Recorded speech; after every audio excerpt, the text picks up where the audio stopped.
പള്ളിയിലൊന്നും പോയി നിൽക്കാൻ പറ്റത്തില്ല. എല്ലാരും പരസ്പരം അടക്കം പറഞ്ഞ് ചിരിച്ചോണ്ടിരിക്കുക.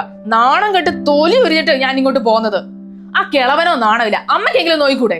ഒരു പള്ളി പോക്കും അതും ഇതും. ഗൾഫിൽ ഇരിക്കുന്ന ഇച്ചാനെ വരെ ഓരോരുത്തർ വിളിച്ച് ഓരോന്ന് പറയുക. നാണം കെട്ടിട്ട് എനിക്കൊന്ന് പുറത്തിറങ്ങാനും പറ്റത്തില്ല. ഈ ഫോണുള്ളതുകൊണ്ടല്ലേ എല്ലാം. നിർത്തിക്കോ. ഇനി ഇത് വെച്ചിട്ടേ ഒന്നും ചെയ്യണ്ട. മനുഷ്യനെ നാണം കെടുത്തതിനൊക്കെ ഒരു പരിധിയുണ്ട്.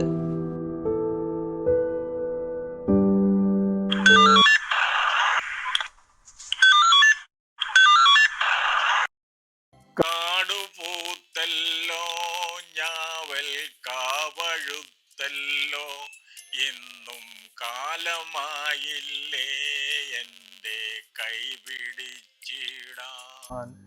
അന്നു മൂളിപ്പാട്ടു പാടിത്തന്ന മുളം തത്തമ്മേ ഇന്നീ ആളൊഴിഞ്ഞ കൂട്ടിലെന്തേ വന്നു ചേരാത്തേ. ഇന്നീ ആളൊഴിഞ്ഞ കൂട്ടിലെന്തേ വന്നു ചേരാത്തേ.